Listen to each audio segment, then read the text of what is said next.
এই লাউ কত করে ক? দেন 50। 50 হলে পরে আমারে দুটো দেন দিবি। টমেটো কত করে? এই কবির মান সম্মান কিন্তু লাগিয়ে যাচ্ছে এখন। ও লাউ তো উনি দরদাম করতেছিল।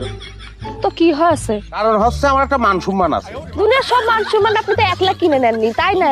এই কবির এই লাউ আমি নেবো, 100 করে দিচ্ছি, তুই দিয়ে দে। আমি 200 করে দিচ্ছি। না আপনি নিতে পারবেন না তো। আমি তো 2 টাকা বেশি পাইলে তারই দিয়ে দিব। ওরে শালা টাকা চিনে গেছো না? হ্যাঁ টাকায় বিকয়ে যাচ্ছ। হ্যাঁ মান সম্মানটা তো বড় কথা। আচ্ছা 500 করে দে। 1000। 1000 হলি পরে এলাম।